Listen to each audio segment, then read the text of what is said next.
Kali ini kita mengundang seorang sosok yang luar biasa dengan etos kerja yang juga di luar rata-rata dan resilience.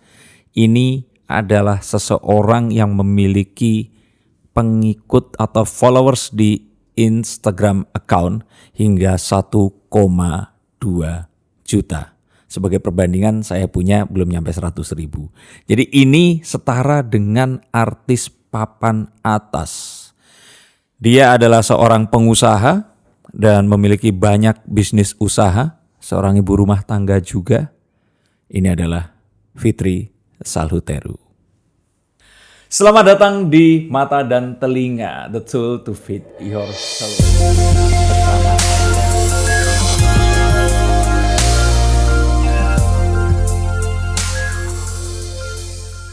Kak Fitri, terima kasih. Sama-sama. Jadi ini yang kedua di episode kedua di Mata dan Telinga ini. Ada banyak yang mau ditanyakan, terutama yang sifatnya bisa menginspirasi siapapun yang mendengarkan ini. Nah, tapi sebelum itu kan orang itu selalu kalau ingat dirimu saat ini ya. Kalau yang seumur-umur anak-anak sekarang ini ingatnya sama Niki nih, seperti itu. Bener. Padahal setahu saya Kak Fitri ini udah dari dulu banget sebenarnya main dan temennya banyak artis. Jadi kalau misalkan ada yang denger ini terus kemudian ini siapa sih? Kalau pengusaha kan ya pengusaha begitu. Cuman ini followersnya tuh banyak banget. Dan seharusnya artis pun ini tuh harus artis yang papan atas yang kira-kira bisa seperti ini. Boleh diceritain gak sih yang paling basic itu seperti apa dan bagaimana? Cuman sebelum cerita, ada yang spesial di tempat ini, di podcast ini, bahwa kita akan menggunakan kartu tarot. Oke. Silahkan boleh diambil kartunya. Saya ngambilnya boleh acak nih. Oh, diacak dulu, diangkat dulu terus diacak. Oh, dikocok dulu Iya, ya. dikocok dulu. Nah, pasti sering dong dibacakan sama orang-orang yang lain. Iya nih, penasaran juga saya nih. Aduh. Nggak apa-apa. Nggak Oke. apa-apa ya. Kalau sudah nanti ditaruh di depannya aja, disebar, bebas mau sebar dalam bentuk apa, silakan. Gini? Iya, betul. Nah, sambil nanti diambil satu kartu. Saya punya pertanyaan pertama sebelum membuka kartu. Jadi sebenarnya saat orang menyebut dirimu ini kan banyak sekali yang akan bilang macam-macam kayak pengusaha atau mungkin bisa juga masuknya sosialita seperti itu atau mungkin selebgram juga. Jadi ada banyak, cuman sebenarnya kalau mau disebut pengennya disebut sebagai apa sih? Sambil ngambil satu kartu. Pengennya disebut ibu plus pengusaha aja kali ya. Ibu dan pengusaha. Iya. Oke. Ibu rumah tangga maksudnya. Ibu rumah tangga. Nah, kalau ibu rumah tangga sekarang berapa putranya? Saya 5 putranya. 5 putranya. Iya. 4 putri, 1 putra. Itu semua dilahirkan. 2 anak sambung saya, 3 anak kandung saya. Tapi semua sekarang di satu rumah. Ada yang ikut ibunya, ada yang ikut saya. Oh, oke. Tapi itu nggak menutup bahwa kenyataan semua tetap jadi anaknya ya. Jadi anak saya semua. Oh. Saya kalau ditanya berapa anaknya pasti saya jawab 5. Oh, 5. Dan kalau ditanya itu tadi ibu rumah tangga berarti memang bangga sekali dan itu pencapaiannya ya berarti. Iya. Oke, diambil dulu kartunya. Dan setiap kartu itu memiliki makna yang berbeda-beda. 78 kartu, nah kita nggak tahu dapat kartu Ini apa. dibuka nih. Buka dong. Kalau nggak dibuka sulap nanti jadinya. Nah, The Lovers. Oke. The Lovers di sini kita bisa cerita tentang cinta, hidup, pasangan dan sebagainya. Kita mulai dari cinta dulu. Dan sebenarnya ini tuh passionnya atau bukan sih yang sekarang ini dijalani? Maksudnya apa nih? Passion tuh artinya ini memang satu aktivitas hidup yang memang dicintai atau terpaksa melakukan ini karena banyak orang yang akhirnya ends up melakukan sesuatu yang dia nggak sukai tapi dia harus melakukan itu. Dalam pekerjaan atau dalam Semuanya. semuanya? Oke, kalau dalam pekerjaan tentu gimana ya, awal-awal ya saya merasa pekerjaan yang saya geluti ini sebetulnya bukan untuk perempuan. Emang apa pekerjaannya kalau boleh ceritakan singkat? Pertama kali saya menjadi kontraktor salah satu pembangkit listrik, which is itu saya perempuan sendiri. Kayak BTS gitu? Bukan, sebelum BTS. Oh gitu? Dulu saya support. Jadi putra daerah yang mensupport untuk pembangunan listrik di Gunung Salak bersama almarhum kakak saya. Iya. Orang kalau lihat kan dengan wajah yang glowing dan terawat dan semuanya ini ya kan, masa iya sih kontraktor di field, di lapangan? Iya, di lapangan. Turun ke lapangan? Turun ke lapangan. Ah enggak, paling cuman dari jauh-jauh remote gitu. Bener-bener turun ke lapangan? Iya. Oh. Bener-bener saya berkomunikasi dengan semua tukang-tukang. Karena mungkin saya perempuan juga ya. Kadang-kadang pekerjaan lapangan yang biasa dikerjakan laki-laki itu menurut saya ya lebih cepat dikerjain sama perempuan. Bentar. Ini menarik nih. Iya. Dan ini kontroversial. Iya. Gimana itu maksudnya? Karena gini ya. Contoh ya. Misalnya kita punya deadline nih. Oke. Sekian hari harus selesai. Itu kalau abang saya waktu itu yang turun ke lapangan. Almarhum. Ujung-ujungnya pasti molor. Bukan, kalau nggak ribut, salah paham atau demo. Oke. Gitu kan ya. Karena mungkin cara penyampaiannya keras.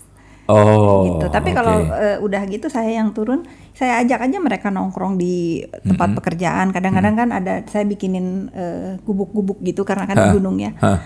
Ya saya ajak aja curhat, apa sih kendalanya, kalau kalian ada apa gitu. Diajak ngomongnya itu seperti apa ya, mau dibilang seperti teman atau seperti pasangan atau apa, mereka lebih bisa terbuka. Dan ternyata pola pekerjaan yang saya terapkan di lapangan itu membuat pekerjaan saya itu lebih cepat jadinya. Saya pikir cuma urusannya sama deadline dan sebagainya, tapi approach-nya juga itu beda ya. Iya, jadi karena mereka merasa, saya itu selalu bilang begini sama semua tim yang ada di bawah saya. Saya tanpa kalian juga nggak bisa. Kalian tanpa saya pun nggak bisa. Gitu. Jadi kita harus di kepala ini harus dibikin bahwa ini tuh bukan satu company. Harus di benak kalian itu ini rumah kita untuk mencari uang. Gitu. Tapi kan yang disampaikan itu tadi kan sifatnya ya, kalau saya bilang klise itu ya semua orang pasti begitu. Cuman kok bisa telaten? Maksudnya ini kan cewek gitu loh. Cewek kan harusnya kerjanya itu kan ya yang cewek gitu. Apa yang membuat seperti ini? Apa saya pernah baca kayak dulu lahir itu katanya di perkebunan ya? Betul. Atau karena itu terus Kak Fitri ini bisa jadi lebih luas, ketemu kebanyakan kalau cewek ketemu orang di lapangan tuh kan takut duluan. Orangnya pasti kan kulitnya gelap. Terus orangnya juga pasti keras, semuanya kan seperti itu. Kalau cewek pertama kali ketemu sama mereka kan pasti takut dulu. Kenapa Kak Fitri bisa nyaman sama mereka? Mungkin dari kecil kebetulan emang saya dibesarkan di perkebunan. Jadi saya selalu ikut ayah saya kalau di perkebunan itu kan suka ada orang ngederes ya. Ngambil getah karet atau ngambil nyadap karet atau ngambil sawit. Itu ayah saya itu satu-satunya mungkin ya di jabatannya itu yang mau berkomunikasi sama orang-orang yang jauh di bawahnya. Gitu. Jadi memang itu diturunkan dari papa, yang mana papa ini regardless of the position itu tadi, dia mau turun untuk langsung bener-bener inspeksi dan mendengarkan langsung dari si orang-orang yang kadang-kadang kalau misalnya beliau ketemu, kita pulang nih ke arah rumah. Nanti di jalan itu ada kelihatan misalnya ibu-ibu ya, kan namanya juga di perkebunan ada ibu-ibu, ada bapak-bapak yang sebagai kuli deres ya. Dia itu nggak segan-segan kalau ketemu di jalan kelihatan berat manggul karet yang di ember-ember itu, dia suruh naik ke mobil dia. Dan dianterin ke pabrik sampai pabrik. Dan itu tuh buat saya itu gini ya, pelajaran yang penting yang benar-benar berkesan di hidup saya dari ayah saya itu, kita nggak boleh melihat orang tuh dengan kelas. Karena beliau selalu bilang, apa yang terjadi di hidup kita ini sebetulnya hanya kebetulan aja, rezeki kita ada di tempat sini. Belum tentu di alam lain kita akan di sini. Bisa jadi dia yang akan di atas, kita yang akan di bawah. Itu luar biasa. Tapi itu yang selalu terngiang di kuping saya. Cuman papa itu memang memulai semuanya juga dari, maksudnya kalau beliau memang kedudukannya tinggi. Nah pertanyaannya kan kalau tadi ke Kak Fitri kan, sekarang ke papa nih. Papa kan sebenarnya bisa aja nggak melakukan itu, tapi apakah memang punya pengalaman dari muda dia memang pernah melakukan itu dari nol gitu? Sangat bisa ya, tapi mungkin karena dia dibesarkan juga di perkebunan juga dan kebetulan kakek saya juga mungkin sedikit berpengaruh di perkebunan, jadi mungkin dia tumbuh menjadi anak remaja yang mungkin yang mau apapun bisa gitu. Sampai ada satu hal yang membuat ayahnya marah sehingga dia bukan dihukum ya, dikasih pelajaran untuk jauh dari keluarganya, dipindah ke Sumatera. Itu yang membuat dia itu banyak berubah. Oke. Gitu. Jadi menurut kakak-kakak saya juga mungkin karena dari kehidupan yang enak, yang di kota besar, terus dipindahkan tiba-tiba, langsung ke tapi tidak membuat dia itu menjadi marah gitu, bahwa apa yang terjadi di hidup dia sekarang ini dia deserve untuk itu karena dia mengecewakan ayahnya. Gitu. Jadi dia membalas semua kekecewaan ayahnya itu dengan dia berbuat baik untuk masyarakat which is di perkebunan juga. Ya, dan turns out itu ternyata berhasil kan. Itu merubah hidupnya dan menjadi lebih sukses daripada yang kalau seandainya mungkin dia nggak pernah merantau seperti itu ya. Mungkin kalau secara materi enggak ya. Tapi kalau secara itu tadi nilai hidup dia, saya bangga banget ketika beliau pergi. Sampai hari ini banyak banget yang kalau orang-orang zaman dulu saya ke perkebunan tempat beliau bertugas itu selalu ayah kamu itu pahlawan kami gitu. Mungkin dia tidak meninggalkan banyak materi buat anak-anaknya, tapi kalau saya kemanapun, bahkan ke puncak kemana, kalau ayah saya dipanggilnya Unce ya.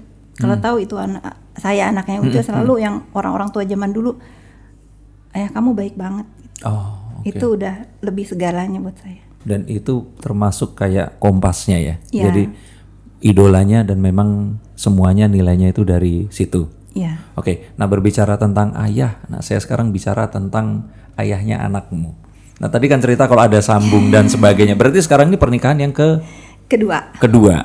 Oke, nah apa hal yang terus kemudian, kalau tadi kan dari ayah dapat satu nilai bahwa jangan pernah kita melihat karena kita ini kebetulan nih ada di sini. Betul. Nah kalau yang mendengarkan juga pernah punya rumah tangga terus kemudian dia harus mengulang lagi dari awal, apa nilai yang mau disampaikan?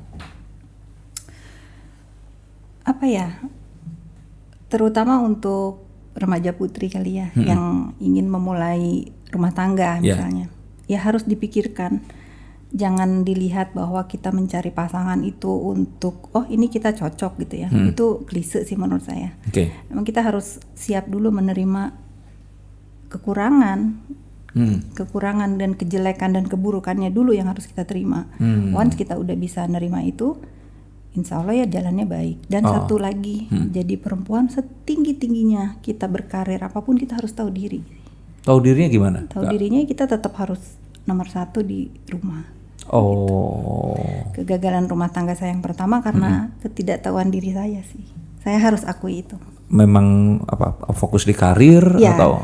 Ya, saya sering meninggalkan rumah karena pada saat menikah, saya nggak pernah terfikirkan untuk menikah sebelumnya. Karena saya anak perempuan yang dididik sama kakak-kakak perempuan saya itu untuk menjadi perempuan yang mandiri. Karena saya nggak kepengen saya mengikuti jejak-jejak kakak saya yang perempuan harus menikah, tinggal di perkebunan lagi, gitu, menjadi ibu rumah tangga gitu. Seperti kakak-kakak saya ini punya dream menjadikan saya ini sosok Fitri yang sekarang itu menjadi pengusaha gitu ya. Ini semua berarti bantuan kakak-kakak juga? Ya, karena saya dibesarkan oleh kakak-kakak saya. Gitu. Nah, pada saat saya umur 30 itu, saya selalu kalau ketemu sama kakak-kakak saya, balik lagi ya kodrat perempuan ya, ditanya, kamu sampai kapan mau begini? Saya mau ngurusin pekerjaan gitu, kamu harus menikah gitu. Emang nikah umur berapa Umur dulu? 30. Pertama menikah itu? Menikah pertama. Nah, pada saat saya menikah,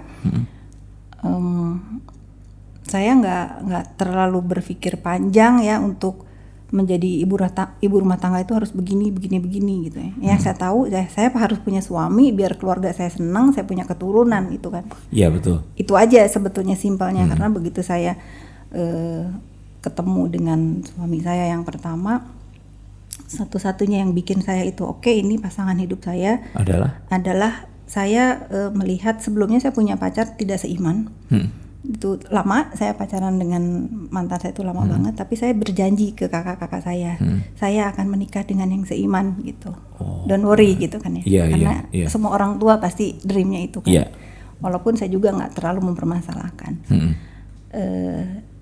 Saya bilang sama kakak saya, kalau saya ketemu satu cowok yang memang benar-benar menurut saya bisa menjadi iman saya Dan seiman, pasti saya menikah gitu. Dan itu ketemu waktu itu. Ketemu sebentar, kita janji makan, saya juga nggak tahu, saya ketemu ya di lingkungan teman-teman, terus kita lagi minum kopi, si cowok ini bilang, permisi saya mau sholat dulu gitu. Oh. Itu yang bikin saya, oh kayaknya ini nih. Oh, oke. Kayaknya ini nih. Iya. Calon suami saya. Iya. Lalu sebulan 2 bulan kita kenalan, nggak pacaran, lalu kita menikah. Ya benar, saya membuat keluarga saya senang dengan saya akhirnya punya suami, tapi saya tidak mempersiapkan diri saya untuk menjadi ibu rumah tangga saat itu. Oh, waktu itu sibuk apa Kak? Saya banyak banget, karena dari umur 20 tahun itu saya udah bekerja kan. Jadi memang banyak pekerjaan, terutama saya kerja di dunia BTS akhirnya. Saya harus keliling Indonesia, harus lagi bener-bener ngebina karir dari nol lah gitu ya. Saya harus ada di mana, dan rumah tangga saya akhirnya itu jadi tadi. korban. Oke. Dari situ anak itu 2? 2, anak saya 2. Oke. Nah, kalau sekarang tentang anak sendiri, The Lovers ini juga tentang bagaimana orang-orang yang sifatnya person itu mencintai kita dan kita cinta sama mereka. Anak-anak yang 2 ini sekarang umur berapa? Yang saya lahirkan 3. Yang pertama umur 16, Naira. Itu yang pernikahan pertama. Pernikahan pertama. Oke. Keira umur 14 dan Renzo paling kecil umur 5. Oke, yang si pertama ini tadi itu siapa? Naira ini tadi berarti yang mengalami waktu kakak masih sibuk ya kemana-mana ya. Aduh, saya kalau ditanya tentang Naira, Keira itu pasti apa ya? Itu satu-satunya yang bisa bikin saya nangis sih kalau berbicara tentang 2 anak itu ya, karena saya bersyukur banget dengan perceraian saya dengan papanya, tidak menjadikan anak-anak saya kehilangan kasih sayang dari kedua orang tuanya. Dan saya melihat perkembangan Naira, Keira itu jauh lebih baik daripada, mohon maaf nih ya, daripada anak-anak mungkin teman saya yang dibesarkan dengan kondisi yang sama. Lengkap. Keluarga lengkap. Ya. Saya nggak usah dari kecil tuh, saya nggak usah seperti ibu-ibu lain, kamu ada PR nggak, harus ngerjain PR nggak gitu. Mereka tuh punya tanggung jawab sendiri dan mereka itu anak yang bener-bener baik banget tuh di kegagalan saya sampai hari ini. Naira itu yang selalu bilang it's okay mami gitu, memaafkan berarti memaafkan gitu. Sometimes orang-orang itu apa ya, harus kita biarkan untuk melihat kita itu bukan di pandangan mereka yang salah. Karena yang tahu kan kakak gitu. Itu Kak Fitri memang menanamkan itu atau somehow dia develop itu sendiri? Dia develop itu sendiri karena luar biasa ya. Saya bilang sama anak-anak saya, Naira, Keira, mami itu rela mati loh buat kakak sama adik gitu. Mami melahirkan kalian, mami membesarkan kalian, apa yang mami lakukan ini sebetulnya semuanya buat kalian gitu. Mami minta maaf kalau kalian dibesarkan nggak sempurna. Kak Fitri pernah mengaku seperti itu ke mereka kalau ini semua kegagalan Kak Fitri juga? Iya. Biasanya kan pasti menyalahkan ke suami atau ke ini. Sampai hari ini apa waktu itu yang diomongin ke mereka? Pada saat saya akan menikah lagi, jadi saya mengenal suami saya yang sekarang itu setelah 4 tahun saya baru berani cerita sama anak-anak saya. Enggak, waktu pisah itu mereka dikasih pengertiannya bagaimana? Waktu pisah karena mereka mungkin masih kecil ya. Ini mohon maaf kalau dibetulkan. Mereka masih kecil tuh, jadi mereka juga belum tahu karena kan terbiasa juga saya tinggal kan. Tapi pelan-pelan saya harus kasih tahu ke mereka bahwa mami ini udah nggak bisa tidur di sini lagi gitu karena saya keluar dari rumah kan. Dan itu menyakitkan ya, maksudnya walaupun suka sering pergi waktu itu. Sangat. Jadi saya keluar dari rumah ketika saya bicara dengan mantan suami saya, kayaknya saya nggak pernah berantem dengan mantan suami saya sampai hari ini. Dicari kesalahan saya apa, ribut gitu, nggak pernah sama sekali. Itu memang kita dua manusia dewasa yang bilang kayaknya saya ini bukan istri yang baik deh buat dia gitu. Karena saya nggak bisa ngurusin makan, nggak bisa ada selalu dia butuh saya gitu. Dan saya ngomong baik-baik ke dia, yang paling penting dalam hidup saya ini, kalau saya memang nggak layak untuk dia itu, mungkin lama-lama rasa yang ada di hati saya dan dia pun sudah nggak ada gitu. Lebih baik kita jadi teman dan dia bisa mengerti itu, dia tahu sejarah kita ketemu bagaimana dan dia bisa menerima itu. Kita sama-sama ke pengadilan bersama untuk. Jadi nggak ada ribut-ribut apa-apa waktu itu? Nggak ada sama sekali. Kita masih serumah, masih biasa gitu ya, masih sama anak-anak. Tapi kita udah nggak satu kamar. Anak-anak tidur dengan saya. Terus itu yang mulai saya kasih tahu ke anak-anak. Mungkin nanti mami punya rumah baru lagi. Iya. Pelan-pelan saya tanamin, tapi begitu saya keluar dari rumah tidak satu pun pakaian saya bawa. Semua saya tinggal biar mereka ngerasa ini masih ada mami di sini gitu. Dan mereka tahu tentang itu. Setelah 4 tahun saya harus ngomong setelah Naira siap. Saya harus ngomong. Tapi sebenarnya ternyata mereka siap. Yang gede sih enggak. Kalau yang kecil kan belum begitu ini ya. Yang gede itu why mami gitu. Akhirnya saya bilang saya kasih pengertian dengan seada-adanya gitu ya, mami nggak berhasil. Jadi ini akhirnya dia yang peluk saya, it's okay mami. Umur berapa waktu itu dia? Umur 8 tahun. Dia 8 tahun bisa bilang it's okay mami. It's okay mami. Karena kan akhirnya di teman-teman sekolahnya ada yang denger kan, your parent divorce gitu. Dia nanya Kak. Ya ampun. Gitu ya. Akhirnya ya aku mau nggak mau harus kasih tahu. Terus aku menikah lagi dan ya alhamdulillah ada anak aku yang Renzo ini jadi yang menyatukan itu ya? Semuanya. Tapi Naira sama Keira ini masih sering juga main sama Renzo sama setiap hari. Jadi saya jadi gini ya. Kenapa saya nggak mau seperti orang-orang membawa perceraian ini untuk rebutan anak misalnya. Ya. Kalau ngikutin hati sih pasti ya semua orang pengen anak deket kita. Betul. Tapi mereka lupa gitu bahwa dengan kita punya ego itu dikedepanin kan yang korban jadi anak. Nanti anak jadi bingung memilih ini ayahnya atau ini ibunya. Tapi saya bilang sama anak-anak saya hanya mami ini rela mati buat kamu. Jadi kalau misalnya kamu mau tinggal di mana pun senang hati kamu silahkan. Mami bisa tahan rasa rindu mami kalau kamu merasa kamu memang harus tinggal sama ayah misalnya gitu. Nanti kalau misalnya saatnya saya rindu ya saya bilang sama mantan suami saya boleh nggak saya bawa anaknya. Sampai hari ini sih seperti itu. Ini kayaknya kalau diceritain cuman begitu tapi rasanya lebih berat ya ini. Perih hatinya ya. Gitu. Oke, ini tadi banyak nilai hidup dari kartu ini. Coba ambil kartu yang lainnya lagi. Bebas yang mana saja. Sambil saya nanti jelasin arti kartunya apa. Oke. Nah, ini adalah kartu The Four of Cups. Jadi Four of Cups ini kartu yang meminta kita untuk istirahat dulu, kontemplasi dulu. Kita coba untuk berpikir dulu kira-kira ini atau bukan sih sebenarnya yang mau kita jalani. Jadi nggak selalu kesempatan yang kita ambil itu selalu kita raih. Tapi kita kadang berpikir untuk kita lihat dulu ini ke depannya bakal seperti apa.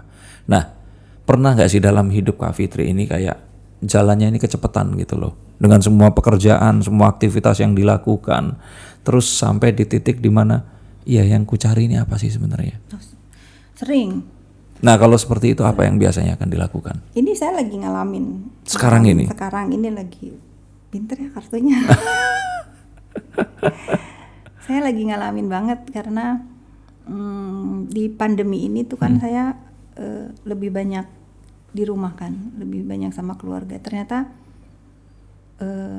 saya nggak ngerasa sempurna gitu ya, tapi saya ngerasa kok hidup saya ini sekarang lebih berarti ya gitu. Biasanya kan apa-apa saya mikirin pekerjaan, karyawan saya gimana, tapi saya sekarang sering bertanya sama diri saya selalu mikirin banyak hidup orang gitu loh, tapi rasanya saya egois gitu. Anak saya, suami saya selama ini tuh menjadi nomor sekian gitu. Saya sampai bulan ini tuh saya kepengen banget menutup salah satu perusahaan saya untuk saya let go aja gitu. Menutup perusahaan. Ya, saya sekarang lagi bikin sistem karena perusahaan itu udah lama, jadi saya kumpulkan semua staff saya baru bulan lalu. Kalian bukan karyawan saya lagi, saya bilang gitu. Saya kasih saham di perusahaan ini untuk kalian semua. Saya hanya founder berarti ya. Saya hanya leader buat kalian. Segala keputusan kalian putusin sendiri. Itu mungkin cara terbaik untuk saya berterima kasih sama mereka yang selama tapi ini. luar biasa, itu dibagi semuanya saham ke mereka. Iya. Kemarin kita sudah kumpul semua, semua karyawan saya kumpulin. Jadi saya udah mulai nggak menginjak kantor itu lagi udah 1 bulan. Untuk memberikan keyakinan kepada semua yang ada di kantor itu bahwa ini tuh kantor kalian loh. Dan itu didapat bukan gara-gara putus asa ya, tapi setelah pandemi ini dan semua yang terjadi itu terus akhirnya mendevelop satu kesadaran bahwa ya memang ternyata ada hal yang penting selain pekerjaan. Betul. Jadi saya harus melepaskan salah satu perusahaan saya untuk nggak terlalu menyita waktu saya gitu, karena yang perusahaan itu sangat menyita. Siang malam saya harus jawab email. Apalagi sekarang mereka kerja dari rumah, kadang jam 4 harus email saya baca gitu. Itu benar-benar buat saya Fitri is enough gitu. Iya. Nah, setelah momen itu nggak ada penyesalan, kayak misalkan jangan-jangan ini sesuatu yang sesaat gitu karena lagi WFH dan semuanya, atau memang akhirnya merasa ya udah ini bener gitu loh. Bahkan pengen melakukan lebih lagi untuk itu tadi, dekat dengan keluarga dan sebagainya, dan merasa semakin yakin bahwa kegagalan yang kemarin pun itu ya karena terlalu intens di karir ini. Bener, itu saya tidak ada penyesalan sedikit pun di hati saya untuk membagi saham dengan karyawan-karyawan saya untuk perusahaan saya yang itu, karena ternyata dengan sikap saya seperti itu pun membuat mereka juga jadi tambah semangat. Saya nggak terlalu juga terbagi pikirannya untuk di situ. Saya bisa menjaga Renzo sekarang yang masih butuh perhatian saya. Tapi kan profitnya berkurang, Kak. Ya, saya ngerasa gini ya. Tadi kan Mas tanya, mau cari apa lagi sih? Iya betul.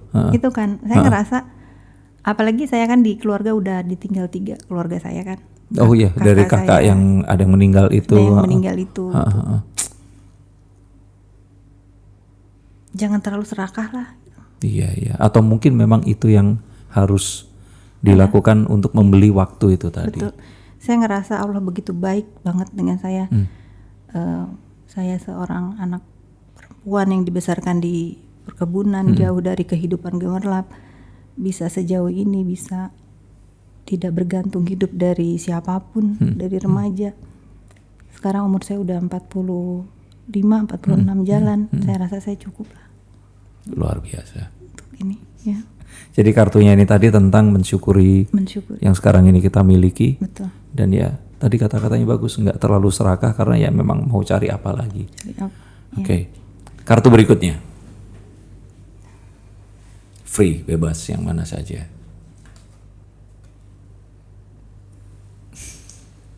Saya artikan. The Five of Cups. Jadi Five of Cups ini tentang ada satu orang yang dia punya 5 kesempatan. Dia gagal di 3 kesempatan, tapi sebenarnya dia masih punya 2 kesempatan yang lain. Nah, tapi somehow dia ini too much attention ke itu tadi, failure-nya, ke kegagalannya. Padahal dia lupa, dia sebenarnya punya kesempatan yang dia bisa lakukan. Kadang dalam hidup ini kita seperti menyesali sesuatu yang sudah pernah kita lakukan. Dan kita itu pengen punya kesempatan yang lain, yang kalau seandainya kita balik, kita akan melakukan itu. Nah kalau bisa kembali ke masa lalu, kira-kira apa sih yang ingin dilakukan? Atau sebelum ke pertanyaan itu, tadi kan cerita tuh di perkebunan. Nah kalau saya kebayang perkebunan tuh jadi kayak Alice in Wonderland atau gimana sih maksudnya perkebunan itu? Tapi lahirnya memang di perkebunan. Iya. Di Sumatera. Di Bandar Lampung. Bandar Lampung. Ada satu perkebunan namanya Rajosari. Hmm. Itu jauh kemana-mana banget. Zaman dulu ya. Saya lahir 74 itu belum ada apa-apa. Saya kalau ingat perkebunan, terus di situ itu perkebunan apa Kak? Di situ karet sama sawit. Karet sama sawit. Saya ingat perkebunan tuh kayak Hutan belantara. Iya, tempat syutingnya Pengabdi Setan tuh itu. Ya, benar. Rumahnya seperti itu. Rumah-rumah zaman Belanda dulu. Iya, yang katanya banyak hantu. Ya lagi kecil itu saya agak inget-inget ya gitu. Kalau pintu ngebuka sendiri tuh kakak-kakak saya suruh Fitri tutup gitu. Kan saya kan belum tahu ada apa, ini nggak tahu ya. Tapi memang saya yang suka nutup gitu karena mungkin konon karena itu bekas-bekas peninggalan Belanda ya ada aja yang gitu. Dan itu kayak biasa aja ya dulu. Buat saya biasa aja gitu, kayak misalnya kita pulang tiba-tiba kakak saya yang perempuan ngejerit ada kepala misalnya gitu, saya nggak tahu kan, tapi yang lain lihat diem gitu. Itu kayak biasa ya. Boleh saya minum? Oh silakan. Sorry. Ya kayak biasa gitu. Ya perkebunan itu ya jauh kemana-mana Mas. Oh iya, walaupun itu let's say tahun 70-an atau 70-an akhir ya, usia sekitar 5, 6, 7 tahun gitu. Tapi kan berasa iya dulu kayak di sini udah ada tahun 80-an Blok M dan sebagainya. Ya. Di sana nggak ada. Saya itu kalau mau ke kota nunggu ada hari besar. Hari besar seperti? Lebaran misalnya. Atau ayah saya mau ngasih hadiah, kita beli pakaian, sepatu misalnya ke kota. Dan itu kotanya itu kota di Tanjung Karang. Dan itu pun nggak sebesar.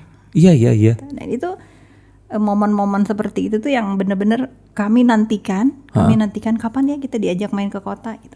Oke. Kalau orang bilang sekarang itu wong deso, anak kampung, berarti dirimu memang seperti itu. Emang anak kampung Mas. Saya bermain dengan anak-anak kalau namanya di sana itu apa ya?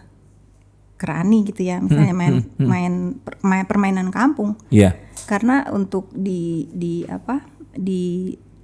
sejajar dengan ayah saya kan nggak banyak ya, paling berapa yang banyak teman kan yang di bawah. Iya. Jadi saya terbiasa main kali. Dan itu sampai umur berapa? Sampai 10 tahun ya. Berarti kebayang kayak petualangan Sherina nih kalau anak-anak umur. Iya, saya itu merasa thanks God gitu, saya dibesarkan sama ayah saya itu di kampung, saya tuh tahu banget sama permainan anak-anak Indonesia. Oke. Jadi itu saya terapkan ke anak-anak saya sekarang. Dari permainan, dari lagu gitu. Kalau misalnya ibu-ibu yang lain ngajarinnya misalnya ke barat-baratan, saya enggak. Saya pasti di rumah ngajarin main bola bekel, main congklak, main gobak gitu, main petak umpet gitu. Masih saya ajarin di rumah. Mungkin yang ibu-ibu tadi tuh pengen ngajarin tapi nggak tahu karena nggak pernah tinggal di perkebunan gitu. Nah, tapi setelah dari situ merantau kemana? Setelah dari situ kita dari Sumatera dipindah lagi ke Jawa Barat. Jawa Barat ya? Agak deket ke kota Mas. Di mana? Keliling. Dari Banten, Pandeglang. Itu kan tetap kampung maksudnya. Iya, tapi kan ke kota nggak begitu. begitu. Iya betul. Mulailah saya tahu Jakarta. Walaupun setahun sekali gitu ya. Itu sampai remaja? Itu sampai remaja. Oke. Ketika ayah saya meninggal, baru saya benar-benar seperti apa ya? Seperti terbangun gitu ya. Ya. Kamu harus bisa menjadi Fitri yang bisa dibanggakan oleh keluarga. Sebelumnya itu berarti cuman sebagai anaknya papa itu dan ikut aja seperti itu? Ikut aja.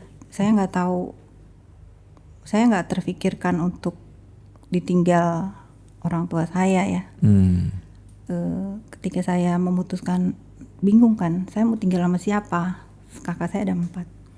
Akhirnya saya memutuskan tinggal dengan kakak saya yang itu tahun berapa Kak? 92. 92, seharusnya itu lulus SMA. Ya. Dan itu saat itu belum tahu mau ngapain. Belum tahu. Oke, papa Om Max ya atau siapa namanya? Rudi Salhuta. Rudi. Kalau Max itu kakek ya? Iya. Oh, oke. Om Rudi ini meninggal dunia. Iya.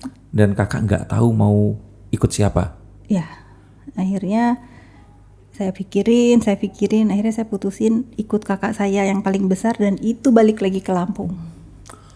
Karena dia di perkebunan juga, dia menikah dengan orang perkebunan juga harus balik lagi ke start di situ lagi. di situ lagi. Dan balik lagi memang. Balik lagi. Berapa tahun? Sampai ada 5 tahun kali ya. Saya keliling Sumatera sama dia, ikut dia. Seperti kehidupan saya dengan ayah saya, bedanya sekarang saya dengan kakak saya. Oke. Nah, dari situ tuh saya bilang sama kakak saya, jangan jadikan saya seperti kamu. Saya nggak mau hidup begini, pindah-pindah. Anak-anak kasihan, nggak punya kehidupan yang tinggal di satu tempat. Saya nggak punya teman, Mas. Kalau sekarang ada anak-anak reuni tuh ya, SMP. Saya nggak ada. Karena cuma setahun pindah. Iya. Setahun pindah. Jadi saya kalau misalnya teman kamu kecil siapa sih? Siapa ya? Kakak saya. Udah almarhum. Nggak punya teman masa kecil yang main sama siapa. Gitu. Karena memang harus pindah-pindah. Dan kalau sekarang pun lagi ada yang denger ini terus tinggalnya di mana? Rejosari tadi ya. Iya. Kalau sekarang bisa punya Instagram ya dan main TikTok ya. Ada. Kapan tahu ya tahun berapa itu ada tuh yang DM ke saya. Saya ingat kamu loh, dulu kita selalu mandi di kali katanya gitu. Oh iya? Saya mau cari nih, belum sempat ke sana. Siapa gitu. Ini kalau denger ya. Kalau denger ya, saya pasti cari, nanti saya bakal ke sana. Tapi Kak Fitri dengan ini maaf tadi tas Hermenya dan semua ini pernah mandi di kali. Iya, kecil saya itu permainan pulang sekolah lempar baju, lempar. Jadi ini nggak 1-2 kali? Enggak ada, karena saya kan nanti tanya sama teman Mas ya. Ada juga tuh yang sama-sama di perkebunan. Kalinya itu bukan kali bersih loh Mas. Itu kali yang biasa limbah pabrik dibuang ke situ. Tapi buat saya ya itu permainan menyenangkan gitu buat saya saat itu. Udah kayak kolam renang hotel bintang 5. Tapi ya menariknya itu tadi bahwa ya kebahagiaan itu memang itu tadi ya, bukan dinilai dari uang. Bukan. Oke. Dan saya terima kasih banget dengan hidup masa kecil saya yang seperti itu sehingga menjadikan saya tuh kuat di masa jadi sekarang. kalau dari kartu Five of Cups ini sebenarnya nggak ada sesuatu yang harus disesali ya, tapi memang perjalanan ini yang membawa Kak Fitri ini jadi Kak Fitri yang sekarang ini. Ada sih kalau Mas tanya. Apa itu? Apa kalau saya bisa menunjukkan ke ayah saya? Apa itu Kak? Ya saya pengen aja gitu, kalau ayah saya panjang umur, saya pengen ngasih tahu beliau bahwa saya bisa hidup nggak mengikuti jejak kakak-kakak saya yang harus memilih di perkebunan. Saya pengen bahagiain dia dengan jalan yang saya pilih sekarang. Dan ayah pasti akan happy denger ini. Atau ayah pengennya Kak Fitri juga akan jadi orang perkebunan juga? Mungkin ya, karena semua kakak-kakak saya kan di seperti itu kan, nikah dengan orang perkebunan. Jadi saya anak yang ngebangkang kan kalau sama orang tua, saya nggak mau gitu. Tapi kalau beliau masih hidup, saya pasti senengin apapun yang dia mau, mungkin saya akan turutin dengan cara saya. Jadi penyesalannya cuman nggak sempet ngasih tahu kalau ini adalah jalan yang benar dan ternyata benar seperti sekarang ini ya. Ya, saya yakin ayah saya pun bangga ngelihat saya karena katanya ya, saya itu paling mirip sifatnya dengan beliau. Walaupun beda gender ya. Walaupun beda gender. Kakak ini kan cowok tuh, seperti itu. Oke. Dan kalau seandainya nih kembali lagi ya tetap akan melakukan seperti ini, nggak akan. Iya. Saya merasa hidup saya tuh lebih berguna buat orang-orang yang ada di sekeliling saya, staf-staf saya. Mungkin saya bisa punya pilihan, nggak apalagi sekarang zamannya semua kan bisa online ya. Mungkin saya bisa mengurangi karyawan setengahnya gitu. Tapi itu nggak saya lakukan. Karena saya ngerasa saya senang banget bisa meringankan beban, walaupun nggak berlebihan ya, tapi mereka bisa nyekolahin anak, bisa beli rumah, bisa memenuhi kebutuhannya. Saya nggak mau serakah. Tapi basically sebenarnya Kak Fitri ya sama kayak Papa, cuman berbeda bidang dan peduli banget sama orang-orang yang memang membuat beliau ini seperti itu. Dan sekali lagi yang harus diingat-ingat yang itu tadi kan, bahwa ini semua kebetulan. Oke, ini sesuatu yang mencerahkan. Boleh diambil kartu berikutnya. Ini seru banget ngobrol karena banyak banget hal yang emosional tapi positive emotion gitu, yang sesuatu yang kita bisa reflection dari apapun yang tadi diceritain. Saya cuman kepengen, mungkin banyak ya anak-anak perkebunan atau biasanya orang tuanya yang tinggal bekerja untuk pemerintahan suka malu menceritakan di mana dia berasal. Sebetulnya kalian jangan malu karena ini kebanggaan hidup kita gitu. Kita bisa melewati masa-masa mungkin yang orang lain nggak pernah rasakan. Ya, orang lain dulu kan harus pergi ke asrama untuk ngerasa jauh dari mana-mana. Ini memang terlahir di situ. Di situ. Iya. Ini satu-satunya cita-cita yang saya nggak kesampaian itu jadi anak kos-kosan sih, Mas.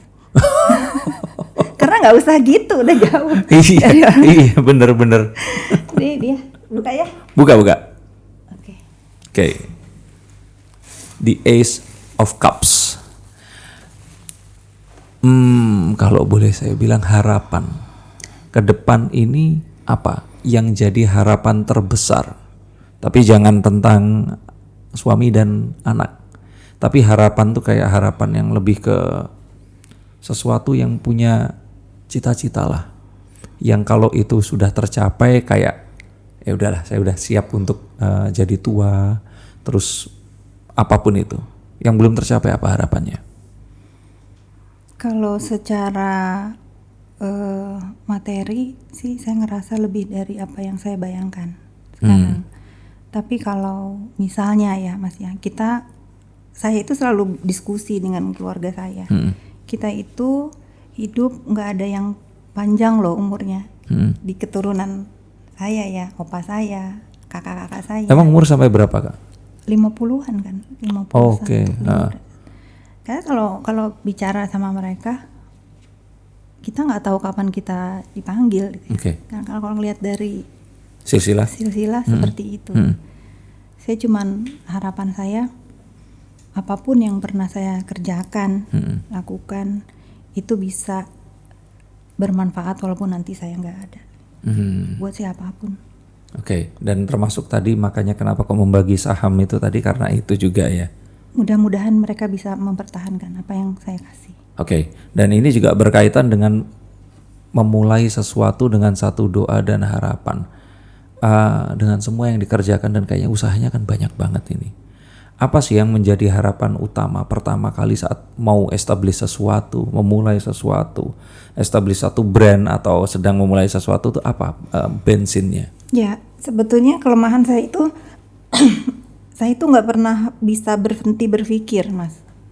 Jadi saya itu senang banget menciptakan sesuatu, membangun sesuatu. Setelah jalan, udah saya ngerasa ini jalan, saya pasti lari lagi ke bidang lain. Gitu. Dan saya kadang-kadang marah dengan pikiran saya sendiri, please stop gitu. Tapi nggak bisa gitu. Selalu tuh kalau ngerasa saya punya waktu yang 2-3 hari gitu, misalnya saya nggak ngapain tuh, bikin apa lagi ya gitu. Selalu di kepala saya itu dan staff saya udah pada tahu, duh ibu nih udah selesai nih, apalagi nih kita gitu. Oke. Jadi memang orangnya selalu suka memulai sesuatu lagi dan terus seperti itu. Iya. Walaupun tadi akhirnya kan bilang kalau ini mungkin saatnya untuk keluarga sekarang dan sebagainya. Nah, untuk yang di sini makanya tadi saya simpan adalah emang kalau nanti ternyata semuanya ini anak-anak ini sudah dewasa, harapannya tuh apa sih ke mereka itu? Karena mereka kan nggak lahir di perkebunan. Betul. Saya selalu bilang sama anak-anak saya ya, ke Naira terutama. Kalau yang kecil kalau saya tanya, kamu mau jadi apa, Dek? Aku mau jadi psikolog. Saya diemin. Emang tahu psikolog dia? Iya, saya mau jadi psikolog. Saya mau sekolah di sini. Tapi kalau balik lagi ke Naira, dia itu selalu terdiam, dia nggak pernah berani ngasih tahu dia kepengen jadi apa, dia pengen sekolah di mana. Karena dia ngerasa punya beban, kalau saya nggak ada, dia yang harus meneruskan semuanya. Walaupun dia nggak mengucapkan. Sebentar, ini anak umur 20 berapa? 16 tahun. Iya, 16 tahun masa udah mikirin sampai segitu? Iya. kalau ditanya gitu, kadang kalau kita lagi berdua, kamu mau sekolah di mana Naira? Don't ask mami. Gitu. Terus kamu mau jadi apa? Jangan tanya mami. Tapi kalau dia cerita sama teman-temannya, dia kepengen nyenengin saya. Gitu. Dia pengen nerusin apa yang saya mulai. Walaupun sekarang saya pelan-pelan suka cerita. Mami lagi, ini kerjaan mami. Saya tahu dia ngeliatin gitu loh. Tapi dia belum punya keberanian untuk dia mengucapkan I take it gitu. Yeah. Dia cuma memperhatikan. Dia selalu kalau saya bikin apa, dia cerita sama temennya. Ibu aku lagi bikin ini. Kalau dia bikin kata-kata untuk saya, walaupun saya banyak salah buat dia, tapi dia tuh selalu bangga dengan apa yang saya kerjakan. Oke, ini si Naira itu ya. Iya. Dan dia kalau ditanya cita-cita berarti dia nggak mau ngomong ya memang. Iya, dia nggak mau ngomong dan apa ya, dia tuh saya minimi banget gitu. Dia tuh selalu bilang walaupun dia bisa mendapatkan apa yang dia mau gitu. Ya anak yang aku tidak akan beli sesuatu yang menurut aku mahal tidak dengan uang aku mami. Kalau saya bawa ke mall pasti lari. No, this is too expensive gitu. Nanti aku akan beli dengan uang aku sendiri. Dan dia selalu buktiin itu kalau saya kasih uang jajan dia kumpulin. Tapi Kak Fitri ini nggak membuat ceritanya hanya demi karena anak ini, dia memang seperti itu. Demi Tuhan, dia seperti itu. Dan nggak diajarin untuk begitu. Dan nggak tahu, kadang-kadang kayak kemarin tuh saya baru hari Minggu kemarin saya ke mall sama teman-teman saya. Tuh teman-teman saya bilang, gila ya anak lo gitu loh. Kok bisa dia begitu? Padahal saya tuh sampai berantem kadang-kadang. Naira mami tuh pengen lo beliin baju misalnya. Iya. No, I don't want gitu. Saya tuh bisa berantem di salah satu toko tuh. Gara-gara saya pengen beliin dia, tapi dia ngerasa itu kemahalan. Iya, ibu-ibu dan anak yang lain berantem tapi kebalikan. Minta dibeliin sama nggak mau beliin. Tapi ini, cuman kadang merasa nggak sih kalau buat seseorang dirimu yang pernah gagal dan seperti itu tuh Tuhan ini ngasih anak yang terlalu baik gitu. Saya sering nangis mas, sering nangis gini ya. Kok kayaknya gimana ya, saya ngomong terima kasih aja tuh nggak cukup banget buat hidup saya. Karena dengan segala kekurangan saya punya anak itu yang kenapa terlalu sempurna buat saya. Saya itu dari kecil sampai saat ini, mas boleh cek sendiri, tidak pernah marah sekalipun sama anak-anak saya. Nggak pernah saya kesel atau marah gitu sama mereka, nggak pernah sama sekali. Jadi kalau ditanya sama teman-teman kemarin contohnya, ada salah satu teman saya anaknya komplain, kenapa kamu nggak seperti ibunya Naira gitu, nggak pernah marah. Terus dia bilang, kata siapa ibunya Naira nggak pernah marah-marah, kata gitu. Nah ini nggak pernah dikompakin kan? Iya. Dia tanya di depan saya dan ibu. Iya. Kan marah kan ke Naira? Enggak, aku nggak pernah marah gitu. Tuh kan gitu loh. Naira approve itu. Dan ini merupakan satu bukti juga kalau sebenarnya nggak usah marah pun. Nggak usah marah. Sebetulnya kita jadi orang tua itu semakin kita memberi kebebasan untuk mereka menjadi dirinya. Kita menunjukkan dan mencontohkan di jalan yang baik, mereka pasti ada di rule-nya. Karena insya Allah saya nggak pernah mencontohkan yang nggak baik buat anak-anak. Selain kegagalan rumah tangga saya. Iya, tapi walaupun tadi dibilang kegagalan, anak-anak ini tetap bangga ya bahwa mamanya ya tetap Kak Fitri ini. Iya, karena saya nggak pernah, saya nggak pernah mabuk misalnya di depan anak saya nggak pernah pergi party kemana-mana. Yang anak-anak saya tahu, boleh cek sosial media saya. Saya lebih baik kalau ada waktu lebih, saya olahraga atau di rumah nonton TV. Gitu. Jadi saya cuma satu ke Keira, anak saya yang perempuan 2. Mami nggak pernah melarang kamu menghabiskan masa remaja kamu seperti apa. Tapi kalau sampai mami dengar kamu melakukan hal-hal yang nggak pernah mami lakukan, satu kata buat kamu, mami mati aja gitu. Dan itu di kepala mereka tuh nyangkut. Dia selalu cerita sama teman-temannya, aku nggak mungkin pergi clubbing, kalau ketahuan sama mami aku mati gitu. Oke. mati maksudnya mami kan jadi mikir, jadi kepikiran betul. Tapi kenapa kan, begini. Nah jadi dia artinya luas. Dan untuk anak seumur Naira memang dia nggak pernah ngapa-ngapain sih. Oke. Tapi itu luar biasa banget. Beneran, dan ya nggak nyangka. Belum pernah dengar tentang ini, belum pernah Kak Fitri ini benar-benar berkaca-kaca nyeritain tentang itu. Ya, kegagalan saya yang... Dan mengaku kegagalan ini sesuatu yang... Dan saya alhamdulillah anak saya tidak menyalahkan saya dan mencoba menerima di kebaikan. Oke, ini harusnya 8 kartu, tadi 8 tentang ini. Nah, saya sekarang nanya ke anak yang sulung, anak paling tua. Bukan Naira, tapi Nikita Mirzani. Oke. Si kontroversi. Nah, ini nggak akan itu lepas. Ya, itu anak pertama, anak angkat. Itu sih sebetulnya ya, Mas Denia. Saya ngelihat Nikita itu sebetulnya refleksi dari saya muda. Jangan diceritain dulu, ambil kartunya dulu. Iya, sambil saya minum, coba diambil dulu. Nah, ini agak hati-hati karena nanti salah ngambil kartu, Niki nanti komen di sini malah jadi gawat. Nggak berani ya? Nggak berani. Ambil ya. Ini. Yes. Coba saya lihat dulu. The Page of Coins. Jadi Page itu seperti seorang padawan, apprentice, orang yang mempelajari sesuatu, orang yang mencoba untuk mengambil satu nilai yang dia anggap penting, terutama dalam hal, ini kan gambarnya koin ya, keuangan. Nah, sepertinya Niki ini memang look up ke Kak Fitri ini sebagai seorang wanita yang sukses dalam hal keuangan.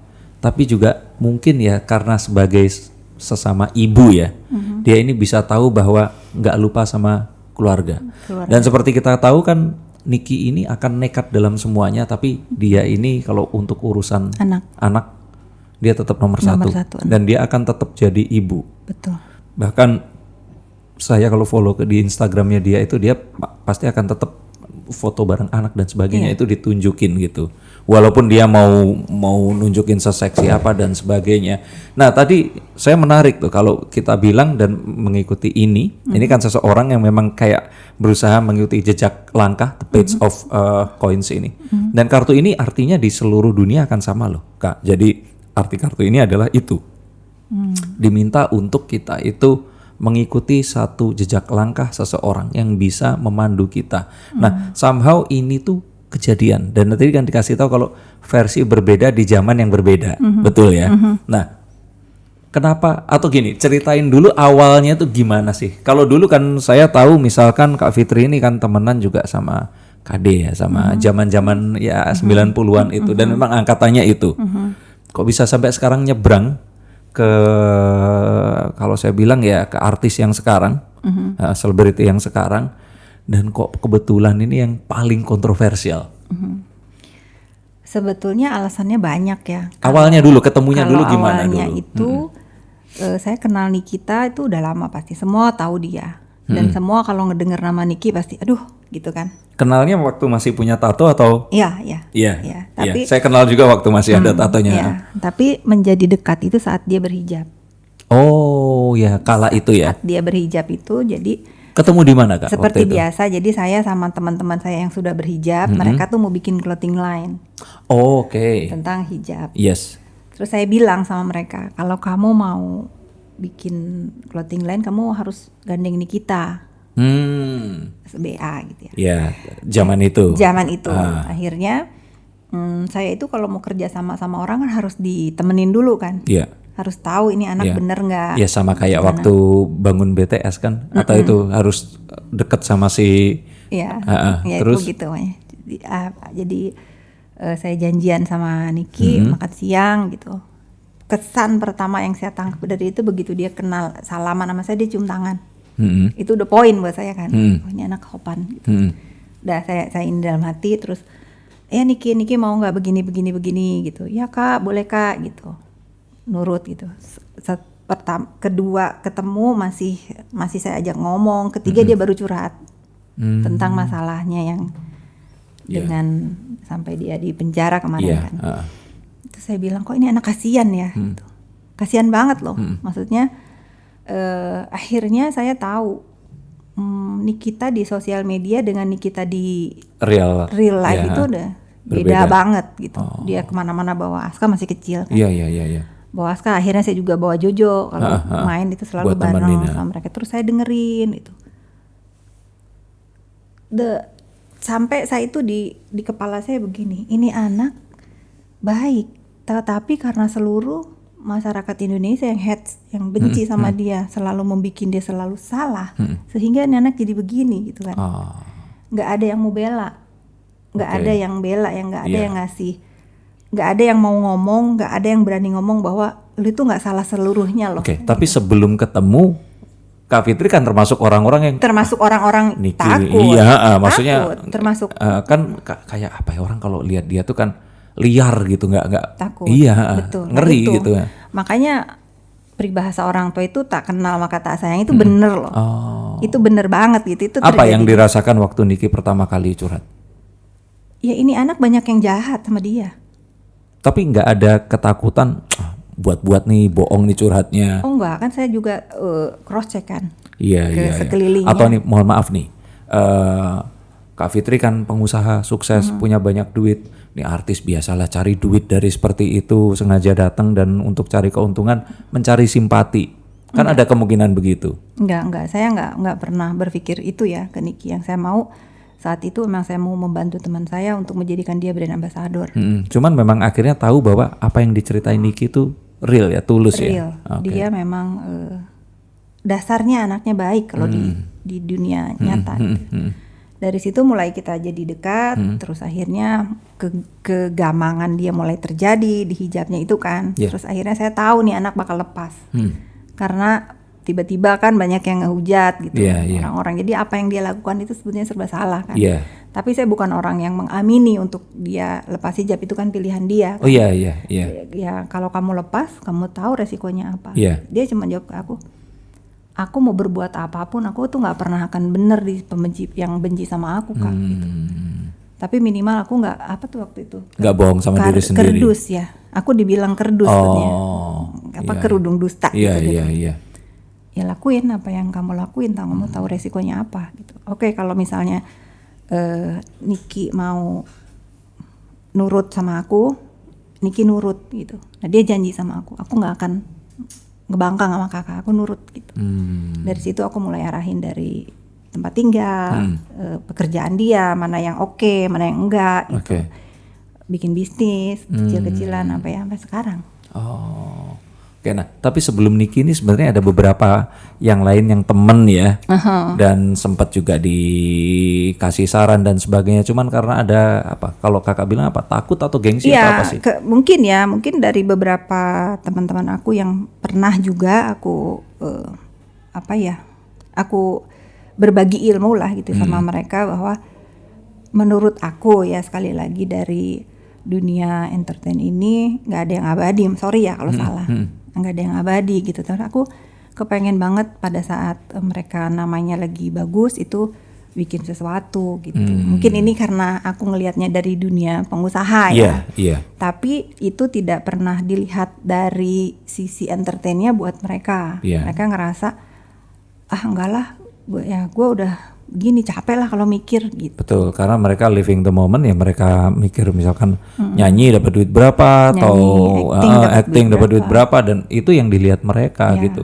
Apalagi kalau harus starting bisnis terus mulai dari nol, buang duit dulu, harus buang waktu dan sebagainya. Itu harus fokus, harus punya karyawan juga, harus mau manajemen perusahaan gitu kan, nggak memang. Tapi harus, Niki mau dengerin itu? Mau. Niki mau. Tidak ada satu kata pun yang saya bilang, Niki kamu bikin ini ya, kamu nanti gini, iya Kak gitu. Dan dia kerjakan. Dan dia kerjakan. Dan dia memang nggak nanya kenapa seperti itu dan sebagainya. Maksudnya tetap nurut aja itu tadi. Dia sih bilang sama temannya ya apa yang aku bilang karena dia ngerasa lihat aku pun berhasil, ya dia pasti nurut percaya gitu. Dia selalu bilang kenapa dia nggak nurut sama orang lain gitu, kenapa dia nurut sama saya, perbaiki dulu deh hidupnya baru ngasih tau gue gitu kan, dia selalu begitu. Iya, berarti memang moral kompasnya itu adalah Kak Fitri ini. Kalau aku mau marah sama dia, aku sering banget Mas marah. Dan dia nggak berani ngelawan sekata-kata pun. Oke, ini menarik. Kalau ke anak nggak pernah marah nih. Nah, tapi ke Niki ini marah apa yang pernah ini? Misalkan Berpakaian misalnya. Itu yang paling sering saya marah sih. Misalnya kalau dia, ini dia pasti nonton nih. Misalnya tiba-tiba tengah malam dia upload, paginya saya lihat, wow apa ini, hapus nggak gitu. Dia nurut hapus. Gitu. Karena saya kena dampaknya juga gitu. Iya. Nggak dikasih tahu sih, dia kan punya anak gadis sih gini. Tapi kalau misalnya yang nggak keterlaluan ya udahlah, saya diemin. Memang itu dia. Iya. Mengekspresikan pekerjaannya. Saya juga nggak bisa menutup ekspresi dia gitu ya, siapa saya gitu. Tapi untuk sesekali kalau keterlaluan pasti saya ingetin. Iya. Gitu. Ya karena hidupnya dia pasti berkaitan dengan orang-orang di sekitarnya. Betul. Nah, karena saya selalu bilang gini, Niki, satu aja, kalau misalnya sekali aja nih Niki nggak nurut sama saya, kalau ada apa-apa dengan Niki, jangan telepon saya sekalipun. Saya bilang gitu. Kalau lu udah siap begitu, bangkang deh. Silahkan gitu. Ya Kak, enggak gitu. Selalu gitu dia. Oke. Ini menarik. Oke, kartu berikutnya. Apa itu Kak kartunya? Banyak apa nih? Coba.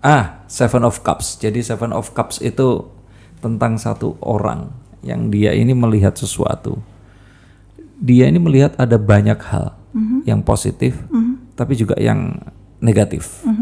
Nah, semakin lama dia memperhatikan, dia melihat bahwa apa yang terlihat itu nggak seperti kenyataannya. Jadi kadang-kadang apa yang terlihat itu kebalikan atau meleset dari apa yang sebenarnya terjadi. Nah, ini menarik dengan tadi yang diceritakan bahwa Niki itu ketemu sama apa yang orang asosiasikan lihat saat dia di acara atau misalkan lihat di Instagramnya itu berbeda gitu. Nah, ini tapi nggak apa-apa ya ngebahas karena kan kalau ini anak kandung nih, nah ini kan anak angkat. Anak angkat ya. Kalau menurut Kak Fitri ini berarti kan Niki ini adalah cetakannya, istilahnya apprentice-nya yang belajar dan sebagainya. Apa sih yang pengen disampaikan ke orang-orang yang masih ngejudge Niki itu seperti ya kan nggak semuanya berkesempatan ketemu langsung sama kayak Kak Fitri gitu. Betul. Apa sih sisi baik dari Nikita Mirzani? Karena kan dengan semua kontroversi yang ada, dia ini berani ke siapapun loh. Mau urusannya nanti politik atau urusan istilahnya entertainment atau sampai ke yang ya semua orang tuh kayaknya pernah punya masalah ya. Iya, punya isu sama Nikita Mirzani. Betul. Nah, apa sih yang akan membuat orang berpikir bahwa ya dia tuh sebenarnya sama kayak ibu-ibu yang lain, sama kayak anak perempuan yang lain, sama kayak teman-teman yang lain gitu. Nah, ini menarik nih. Ini baru saya mau jawab di Mas Dedi. Gimana gini tuh? Ya, kalau misalnya Niki itu selalu nyenggol misalnya sesama selebriti. Saya selalu berpikir gini ya, kalian yang hidup di dunia entertain harus siap. Entah itu dari teman sendiri, entah itu dari penggemar, entah itu dari pembenci, ya harus siap dengan segala resikonya. Betul. Jangan take personal. Karena kalian juga berhak membalas apa yang Niki lakukan gitu kan. Iya. Pilihannya dua, diem, marah di dalam hati atau balas. Ya.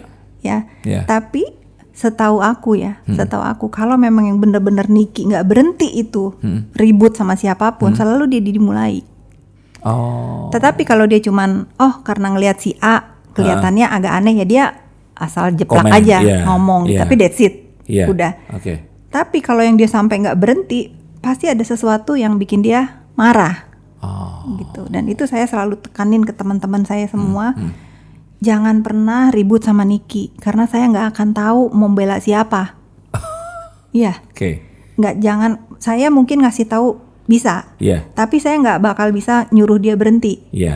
Kalau selama dia belum puas. Gitu. Tapi sejauh saya dekat dengan Niki, saya bisa pastikan dia selalu dimulai.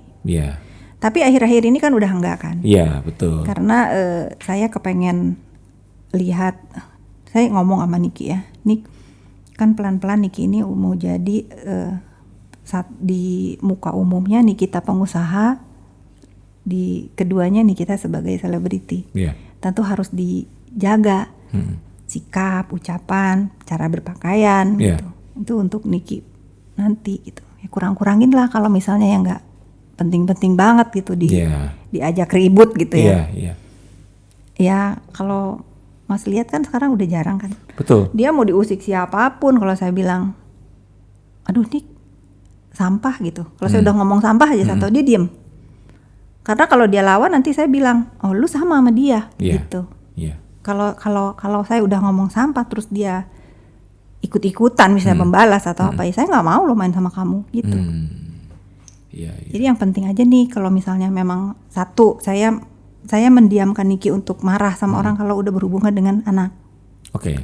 Kalau anak karena kamu single parent kamu nggak punya pasangan kamu harus bela anak kamu sampai manapun gitu. Saya dukung itu. Oke.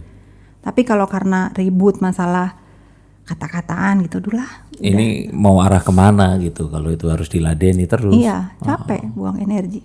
Oke. Nah kalau dilihat dari sini juga apa sih potensi dari Niki ini yang mungkin ya Kak Fitri ini masih mau membantu dia itu kan bukan karena sekarang kan udah jadi lebih dari teman ya. Dan kalau lihat seperti ini kan lebih banyak berbahayanya ke Kak Fitri dibanding ke Niki. Kalau Niki kan dia bisa dapat teman yang akhirnya bisa membimbing nih. Iya. Tapi kan kayak tadi kan, misalkan Niki bisa sekarang ngapain, terus tiba-tiba ini lagi baru bangun tidur atau nyampe pergi dari mana, terus tiba-tiba dilaporin orang karena kan seakan-akan memang Niki ini nggak nurut sama siapapun kecuali Tuhan sama Kak Fitri. Saya mikir seperti itu gitu. Jadi gini, pada saat saya mempersiapkan diri saya untuk ngebela Niki ya, bukan lagi berteman untuk ngebela dia. Saya udah pertimbangkan baik buruknya buat saya. Tapi pertama kali yang saya ajak ngobrol itu suami. Dia tahu, suami saya itu tahu saya ini sering membantu orang gitu. Suami saya cuma bilang ya asal kamu siap dengan resikonya, go ahead gitu. Tapi kalau ini limbahnya ke keluarga, terus suami saya bilang, emang keluarga kita siapa? Selebritis bukan, public figure bukan, don't give a shit kata dia. Gitu. Just go katanya, kalau kamu ngerasa dia benar ya kamu bela. Gitu. Berarti selama ini itu nggak ada cerita kayak misalkan orang tuh kalau lihat Niki itu ribut itu yang pertama dipikirin adalah settingan. Nah kartu ini kan juga tentang pertanyaan itu. Nah ini settingan kayaknya dibayar nih buat ribut sama ini. Enggak. Seperti itu. Nah kedua, aduh kayaknya Kak Fitri ini juga mungkin orang kalau mikir loh ya, dibayar sama Niki buat ngebackingin atau apa atau bagaimana, orang kan nggak pernah tahu. Dan setelah ketemu ngobrol langsung sekarang baru tahu kalau ya ini sebenarnya benar-benar kayak semuanya itu ketulusan ketemu dengan ketulusan gitu. Ya, saya ngerasa gini ya, saya balikin lagi ke diri saya. Apa sih yang kira-kira nanti akan membahayakan ke, contohnya karir misalnya. Saya nggak peduli dengan penilaian masyarakat karena saya berkarir di pekerjaan yang saya bangun ini tidak ada urusan penilaian orang. Ini pure hasil kerja saya. Betul. Karena kemampuan saya, bukan karena image gitu ya. Dan saya nggak butuh image di hidup saya. Image saya cukup untuk anak-anak dengan suami. Tapi untuk masyarakat saya nggak perlu. Jadi full karya ya di sini. Karena saya ngerasa apa yang saya kerjakan dari semua perusahaan saya nggak perlu orang itu suka atau nggak suka gitu ya.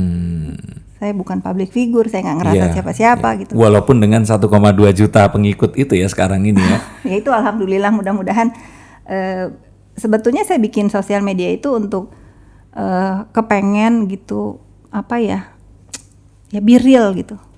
Karena saya apapun saya tampilkan gitu, saya nggak usah saya lagi cakep atau saya lagi ngapain saya lagi bangun tidur aja. Kita itu walaupun itu dunia maya, tapi kalau kita bisa bawa ke ya apa adanya itu menyenangkan gitu. Karena kita nggak ada rasa takut untuk misalnya ketahuan kita palsu atau ketahuan kita fake apa gitu, nggak ada gitu. Yang penting satu, yang kedua saya tanya lagi ke diri saya, kalau saya dekat dengan Niki pasti teman-teman saya semua menjauh. Itu ya, itu pasti dan itu terjadi. Tahun pertama kedua tuh teman-teman saya semua pada ngasih tahu tuh nanti lu ribut loh gini-gini. Terus saya bilang sama semua teman saya, saking dari saya penyampaiannya baik-baik sampai akhirnya saya agak sedikit keras gitu, agak sedikit sombong karena saya nggak mau kalian itu salah loh menilai ini anak gitu loh. Kalau misalnya let's say lah, misalnya memang saya nanti berantem sama Niki, saya inget-inget lagi hidup saya karena saya memang dibesarkan di perkebunan, bisa ke kota itu saya udah harus berkarir, nggak ada itu satu hal itu yang kira-kira menurut saya itu aib. Yang seperti Niki selalu lakukan, dikorek semua aibnya, dinaikkan ke sosial media. Saya bertanya ke diri saya, gua ngapain ya gitu. Sampai saya bilang duduk sama Niki, kita emang kalau orang-orang ini lagi nungguin kita ribut nih, bilang gitu. Se-Indonesia nungguin lu sama gue ribut, bilang itu. Kepikir nggak apa sih yang mau lu misalnya tulis tentang hidup aku? Aib apa yang akan diangkat? Ya emang kan nggak ada Kak, katanya. Ya udah cukup. Tapi kalau sampai itu terjadi nih aku bilang gitu, nggak akan pernah terjadi aku balas, aku cari kamu, aku gebukin kamu gitu. Enggak Kak, kata dia gitu. Ya pokoknya jangan pernah berantem, jangan pernah sedikit pun kepikiran, karena aku sayang sama kamu dan anak-anak gitu. Mau siapapun yang kadang-kadang kan orang kan nggak selalu enak hatinya. Takutnya dia adu domba Kak. Adu domba gitu. Saya juga kan nggak selalu ada buat Niki misalnya, atau kalau pas saya lagi di luar atau di mana dia nanti, kan saya nggak tahu ya, mungkin dia marah sama saya atau apa, saya kan nggak tahu. Tapi saya udah tekanin ke Niki, orang ini nungguin kita berantem, tapi lu jangan pernah terpikir, karena kalau dia berantem sama saya bilang bukan saya yang akan terjatuh. Kalau dia terjatuh dan nggak ada yang mau nolong lagi, itu gimana gitu. Betul. Jadi tapi emang nggak ada sih, dan dia pun nggak pernah kepikir gitu untuk. Ini menarik, dan memang di dunia yang seperti ini, kalau dunia Kak Fitri kan ya apa yang terlihat, what you see is what you get. Nah tapi kalau dunianya Niki ini kan, kalau orang lihat Niki apa adanya malah dibully kayak dulu. Betul. Ya mendingan Niki jadi tokoh antagonis kalian, tapi dibenci untuk dicintai. Saya lihat Niki itu seperti itu. Betul. Dan akhirnya saya bisa mengerti itu setelah bertahun-tahun berteman sama dia. Dia dia mau menampilkan emang dia apa adanya, untuk sebagian orang juga nanti dibilang fake. Gitu. Jadi yang penting saya bilang sama dia, udah Nik lah, apapun yang kamu lakukan, apapun yang kamu pilih hidup, yang penting kamu soleh aja gitu. Soleh, kamu banyak beramal, sholat jangan lupa gitu. Dan kalau boleh jujur, salah satu teman selebriti saya yang paling banyak beramal itu ya Nikita. Tanpa dia harus gembor-gembor kemana-mana gitu. Saya sering lihat yang dia bagi-bagi atau apa, dan ya memang istilahnya bukan karena saya ngelihat di sosial media, itu diceritain sama orang. Once dia waktu dia nggak percaya ada orang yang segitunya dia bisa melakukan kebaikan, dia beberapa kali ada share di sosial medianya. Tapi setelah itu dia nggak mau lagi, karena dia selalu bilang, aku cukup segitu aja Kak ngasih tahu, biar katanya orang-orang lihat aku jeleknya aku aja. Sebentar, saya tanya. Oke, kalau Niki yang cerita kan nanti jadinya pamer atau apa. Jadi dari yang orang-orang tahu, itu masih ada banyak yang lain yang Niki memberi. Banyak. Jadi apa yang kita tahu itu berapa persennya kira-kira? 30 kali ya. 30%. Banyak. Jadi 3 kali lipat lagi Niki itu sebenarnya suka membantu orang dan sebagainya. Banget. Banyak tuh sesuatu yang nggak terfikirkan sama aku tuh dia bisa tiba-tiba gitu, dia kan orangnya spontan. Kayak awal-awal pandemi deh ya. Dia nggak mau di expose bahwa dia nyumbang apa buat para medis, buat apa. Yang di expose tuh cuma sedikit. Oke, Kak ceritain satu deh, yang mana? Yang mana apa? Iya nggak, yang dia nyumbang yang nggak pernah yang nggak diekspos, misalkan apa yang Kak Fitri pun denger itu kaget. Dia menggaji guru di salah satu sekolahan di luar Jakarta. Itu tanpa aku pikirin, dia spontan gitu, karena kesulitan satu sekolah itu. Dia bilang, oke, mulai hari ini semua guru Niki yang gaji. Itu aku kaget. Sampai sekarang. Dan aku pun mungkin nggak berani, nggak kepikiran. Karena cerita tentang sekolah, ada sekolah Islam di situ, gurunya itu digaji. Sekolah Islam. Ya. Sekolah Islam, guru-gurunya digaji sama. Ala kadarnya. Iya tahu, tapi digaji sama Nikita yang kalau di Instagram itu kan seksi, iya kan? Iya. Oke. Itu di sebelah aku terus sampai. Ya aku bangga sih sama dia. Dia bisa spontan gitu, dengan mungkin dia juga nggak tahu besok lusa dia dapat uang dari mana, dan menurut aku besar juga dia harus ngeluarin gaji para guru. Iya loh, gitu. maksudnya Banyak kan, soalnya gurunya. iya, dan dengan kehidupan Niki sekarang dengan anak dan semua ini, itu kan wanita tuh cari kepastian kan ya. Iya, tapi aku selalu bilang sama Niki ya, kalau kita ngasih 1, pasti Allah ganti 10. Dia selalu yakinin itu.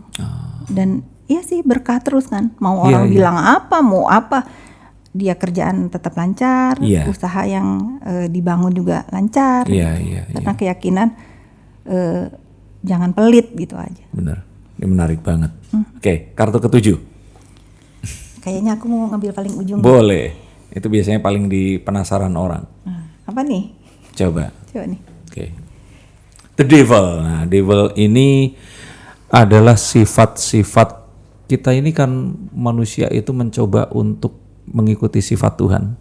Tapi terkadang kita gagal dan kita memiliki sifat-sifat manusia lah ya. Sifat manusia itu kayak amarah, iri, tidak puas, merasa tinggi, dan yang lain-lain. Oke, kita melenceng dulu dari Niki ini tadi. Kalau menurut Kak Fitri, pernah nggak sih Kak Fitri ini kayak lepas kendali gitu loh, kayak dengan ini amarahnya besar sekali, terus akhirnya harus melampiaskan terhadap sesuatu yang bukan artinya apa ya, bukan artinya yang negatif ya, kayak kondisi yang marah sama Tuhan gitu, kayak yang tadi kan sempat mikir kalau kadang saya tuh pengen pikiran saya tuh berhenti berpikir gitu. Nah tapi kalau ini lebih ke sesuatu yang sifatnya emosional. Atau kalau kita lihat kan, kalau Niki kan ya dia spontan ceplos-ceplos begitu aja, walaupun begitu dikasih tahu langsung dia berhenti gitu. Nah, sifat Kak Fitri apa yang kalau dari Niki ceplos-ceplos terus akhirnya dia nyesel, dia ini apa yang mungkin? Kalau sekarang tuh udah enggak ya. Kalau waktu muda mungkin iya. Waktu muda saya itu orangnya ya sama lah sama Niki. Kalau orang bilang mah senggol bacok gitu ya. Saya juga deket dengan abang saya yang cowok, jadi emang cowok banget gitu. Tapi kalau sekarang enggak, saya ngerasa mungkin setelah saya meninggal sama abang saya yang pertama, itu bener-bener 100 derajat ngerubah hidup saya banget. Oke, abang pertama berarti yang menumpang di tempat dia itu, yang terus akhirnya mengharuskan balik ke Lampung. Kakak, bukan? Itu kakak perempuan. Ini yang beda setahun dengan saya umurnya. Oke. Berarti yang dekat, paling dekat. Itu paling dekat karena kita bikin perusahaan bareng-bareng, bekerja bareng-bareng, punya mimpi bareng-bareng. Namanya siapa? Ini? Denny almarhum. Oke. Nah, namanya kayak nama saya. Si Bang Denny ini apa ininya? Maksudnya apa hal yang akhirnya membuat Kak Fitri yang tadinya itu terus berubah 180 derajat? Jadi dia itu seperti pelindung hidup saya sih. Dia. Jadi saya itu jarang banget komunikasi sama dia berdua gitu. Tapi di mana saya telepon dia nggak ada suara gitu, saya diem, besok pagi dia udah ada di depan rumah saya. Gitu. Dan dia itu orang yang nggak mau nginjek ibu kota. Dia ngerasa aku nggak suka gitu. Jadi dia pegang perusahaan aku yang di Sukabumi pada saat dia meninggal. Kalau mau ngajak dia ke Jakarta itu kayak ngajak dia itu perang gitu. Dia nggak pernah mau. Dia aku di sini aja gitu. Tapi dia orang yang ngajarin saya itu, ya kamu boleh menggapai semua mimpi kamu, punya baju bagus gitu, punya mobil bagus, dan dia support. Apa yang dulu kita nggak pernah bisa dapetin, kita beli sepatu aja harus nunggu berapa bulan baru kita sekarang. Saya bilang sama dia, pokoknya dream aku kalau aku punya uang aku mau beli sepatu, mana yang aku mau aku beli gitu. Itu emosional kita waktu kecil. Dan itu saya sama dia gitu. Jadi paranoid kita itu tentang sepatu, karena sepatu itu sesuatu hal yang sulit waktu masa kecil itu saya dengan abang saya dapetin. Sementara kita anak remaja kan cepet banget gedenya, betul. Kakinya harus udah berubah-ubah. Dan itu sih kita nggak bisa komplain karena untuk ke kota jauh. Gitu. Ayah saya mau beliin berapa pasang pun tetap aja akan kekecilan beberapa bulan lagi. Dan kita harus menikmati itu, nggak boleh ngeluh gitu. Nah itu tuh bener-bener yang saya sama dia itu selalu Ya pokoknya apa, tapi jangan ganggu. Misalnya saya mah enaknya di sini. Saya jadi biar saya di sini aja sama anak-anak muda di sana gitu. Dan memang dia dicintai sama anak-anak muda di sana karena bisa Itu di perkebunan juga bukan berarti? di Sukabumi di perusahaan itu ya. Di perusahaan yang saya bikin sama dia. Dia tinggal di bawah kaki Gunung Salak. Nah, pada saat dia nggak ada itu yang bener-bener tuh, aduh, kayaknya, saya masih apa ya gitu. Dan tiba-tiba kan jam 7-nya saya tuh tiap hari selalu komunikasi tentang pekerjaan, hari ini ngapain ini tuh.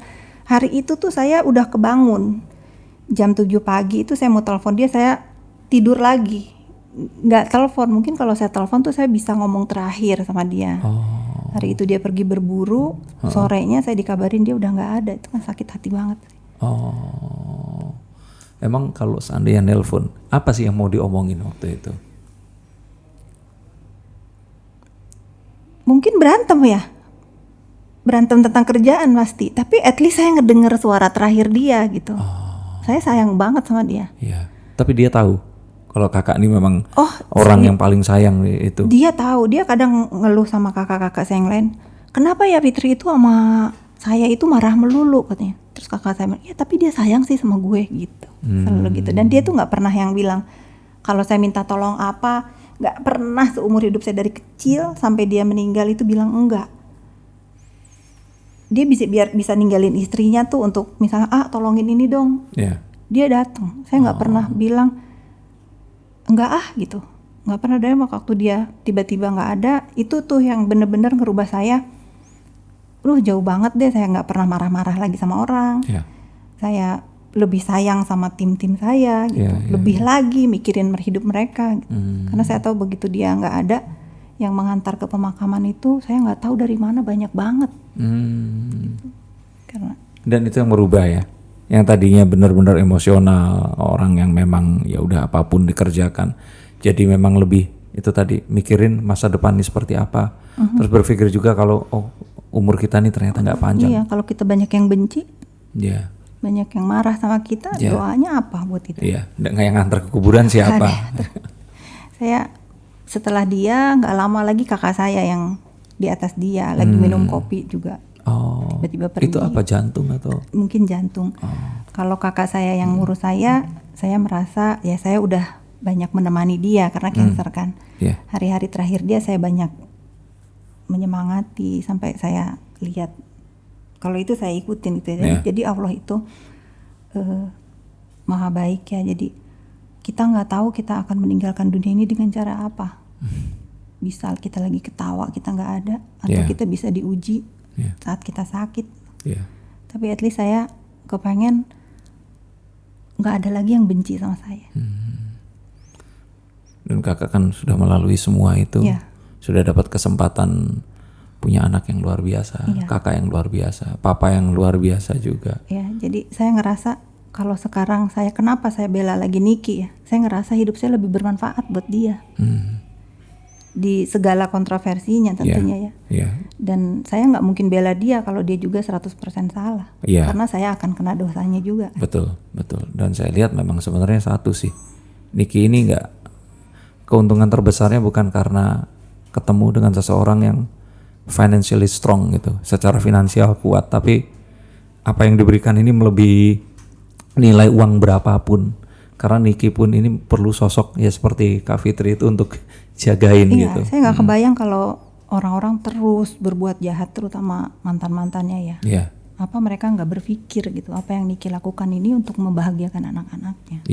Semua yang dia dapatkan itu anak-anaknya dibikinin rumah bagus, di sekolah yang mungkin sebetulnya Niki kalau sekarang dia mampu ya. Pada saat dia tanya, Renzo sekolah di mana kak? Saya sebutin salah satu sekolah. Aku mau Aska sekolah di situ. Itu saya pikir dia bisa bayar nggak ya? Gitu. Di dalam hati saya.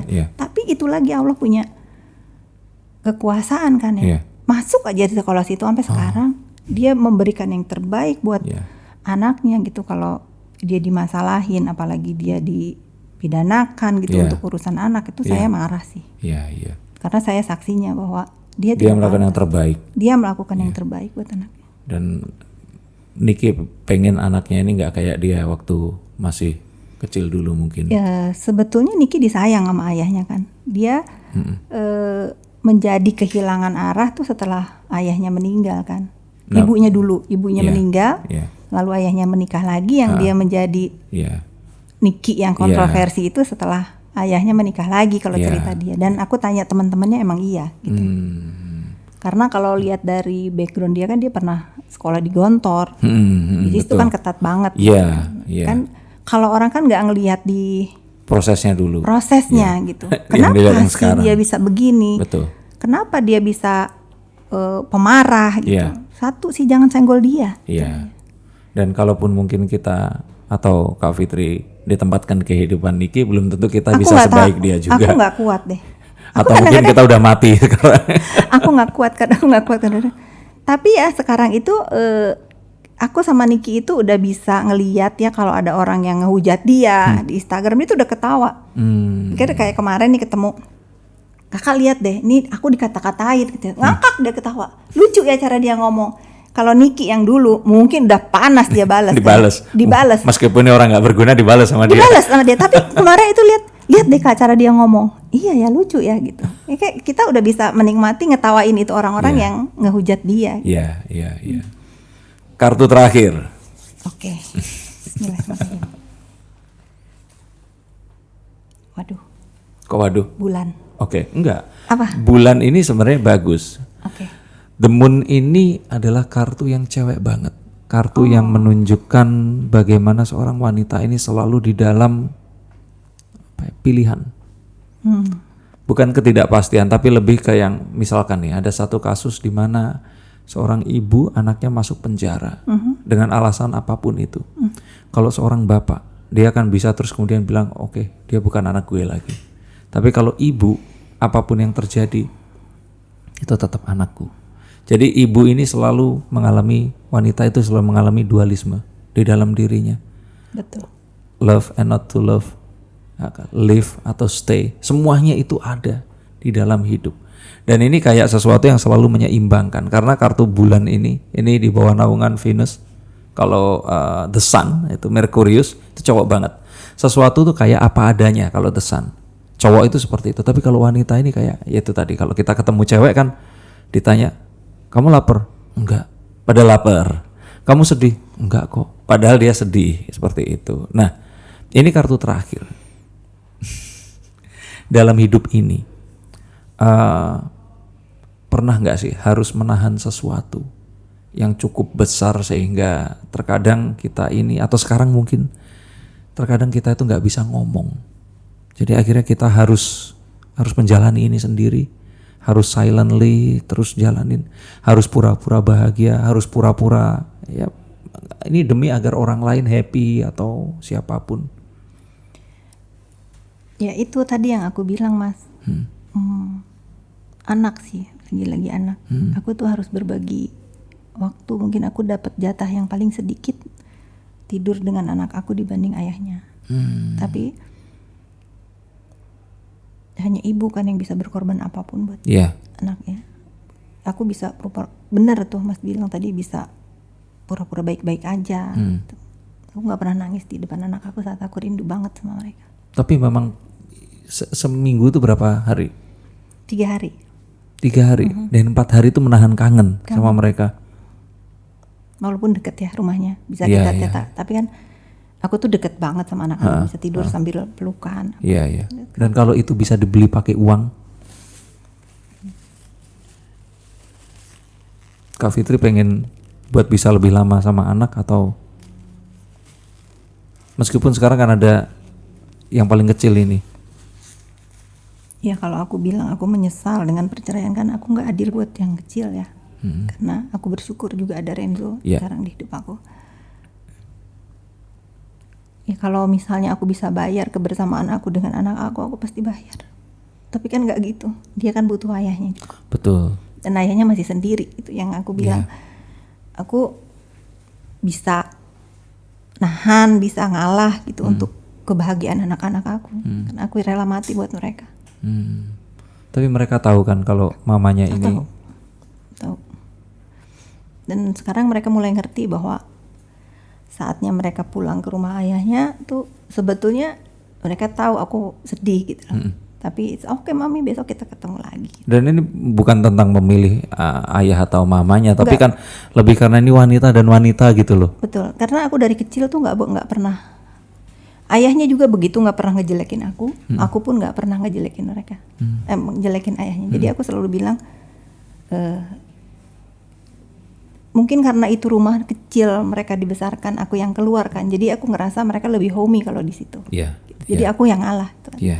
Tapi ya mereka semakin besar ya semakin ngerti gitu. Pagi udah ada Renzo kan. Tapi sekarang karena libur kan, pagi itu anak aku yang Renzo, kalau mereka lagi di rumah ayahnya aku yang kirim ke sana.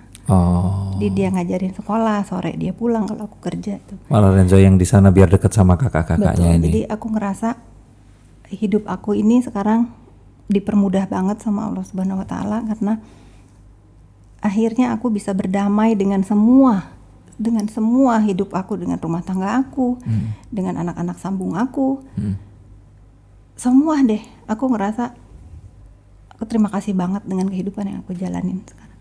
Luar biasa. Oke Kak, pesan terakhir, tapi kali ini buat wanita-wanita yang ada di sana, yang mungkin saat ini sedang di perjalanan menuju perceraian, atau mungkin dia ini baru punya anak, atau mungkin punya masalah sama anaknya atau apapun. Dari seorang Fitri Salhuteru ini apa? Kalau aku boleh berbagi cerita buat para wanita yang aku tidak melarang untuk bercerai ya. Mungkin kalau memang itu udah pilihan terbaik buat apa yang persiapkannya, buat kehidupan, terus apa? itu jangan pernah bawa anak-anak dalam keributan perceraian. Karena anak itu nggak akan kecil selamanya, akan besar, akan punya penilaian sendiri, punya kehidupan sendiri. Kalau dari kecil mereka udah ditekan untuk berpikir, untuk ikut drama orang tuanya, kasihan. Gitu. Biarkan mereka berkembang, karena anak kan nggak pernah memilih siapa orang tuanya. Tapi orang tuanya saat punya anak kan harus bertanggung jawab untuk kehidupan anak-anaknya. Aku saran banget ke siapapun, jangan pernah berantem atau ribut, apalagi berebut tentang anak. Biarkan anak memilih mau tinggal di mana. Jangan pernah intimidasi anak, menjelekkan orang tuanya gitu. Itu sih pesan aku. Kasihan karena. Dan sampai kapanpun ini kan sesuatu yang nggak bisa dibatalkan di pengadilan atau dimanapun. Betul. Antara ibu, bapak dan anak. Mungkin kalian kalau bercerai akan bahagia lagi dengan pasangan yang baru. Tapi kebahagiaan yang kalian akan raih nanti harus diimbangi juga dengan kebahagiaan anak-anaknya yang korban perceraian itu. Oke. Terima kasih sudah berbagi di sini. Terima kasih juga aku menjadi tamu kedua di acaranya Mata dan Telinga. Ini sesuatu yang saya memang pengen cari, figur inspiratif yang orang kan lihat itu kan sukses, punya segalanya dan sebagainya. Mereka nggak pernah tahu hal-hal dan sesuatu di balik itu, bahwa perjalanan itu setiap orang pasti berbeda-beda. Dan dengan ini semua kita tahu bahwa ya tadi seperti Kak Fitri sampaikan, segala sesuatu itu pasti ada penyebabnya. Dan semoga kita bisa belajar dari segala hal positif yang tadi didapatkan, dan yang negatif ini nggak kejadian sama siapapun. Terima kasih banyak sekali lagi. Nanti next time boleh saya undang lagi. Boleh dong, dengan senang hati. Terima kasih semuanya. Ini ada juga ini. Jadi sebenarnya adalah yang sekarang sedang di Fit S ini adalah tantangan baru buat saya dengan Nikita untuk menyemangati dia bikin produk. Sebenarnya untuk manasin Niki, biar dia niat untuk bikin lagi. Betul. Oke. Ini untuk apa? Kalau ini hadiah. Ini souvenir karena kan sekarang lagi COVID. Jadi setiap produk yang saya keluarkan selalu dikasih ini hand sanitizer. Hand sanitizer. Oke. Tapi Fit S ini ada produknya slimming sama skincare. Cocok banget pas lagi lockdown. WFH orang kan. Terus kalau skincare biar glowing waktu video callan. Oke, terima kasih sekali lagi. Terima kasih dan terima kasih untuk pemirsa dan pendengar Mata Telinga. Semoga saya bisa menghadirkan banyak orang lagi yang bisa lebih menginspirasi kita. Mohon masukannya juga Kak Fitri kalau ada siapa yang bisa saya interview. Boleh, karena harapannya ini bisa jadi, terutama si wanita ya, karena kan kebanyakan yang mendengarkan ini wanita. Kalau talk show seperti ini. wanita itu seperti tadi saya bilang, mereka ini mengalami banyak hal yang kita nggak pernah, kalau cowok itu nggak pernah alami. Physical abuse, verbal abuse, secara nggak sengaja. Kalau di sekolah kan bulian-bulian cewek itu lebih kejam daripada cowok, betul, iya. betul. Terus kalau diobrolin, diomongin dan sebagainya, apalagi kalau yang physical abuse itu bukan artinya di apa-apain sama pasangan, bukan. Misalkan kayak kebayang nggak, harus pakai bra aja, itu sesuatu yang kalau buat cowok itu rasanya kan aneh. Betul. Gitu ya. Terus Iya, betul. ya terus keluar darah dari itu kan sesuatu yang sakit dan harus secara emosional dia enduring itu. Saya pikir sih wanita ini memang yang deserve untuk dimengerti. Dan saya pun sebetulnya dari kecil udah tahu ada di abuse begitu ya, karena saya dibesarkan di perkebunan dengan penampilan yang beda. Ya, saya dari kecil tuh dulu bule nyasar gitu. Itu udah jadi bikin saya kuat sebetulnya. Kadang-kadang abuse dari kecil itu bukan mungkin saat itu sedih, tapi kalau nginget sekarang nanti. Dan ini yang makanya saya jadikan ini slogan dari acara ini kan, alat-alat atau apapun yang dibutuhkan untuk memberi masukan, asupan ke dalam jiwa kita. Betul. Nah, jadi terima kasih dan tetap dengarkan dan tonton Mata dan Telinga, The Tools to Feed Your Soul. Terima kasih.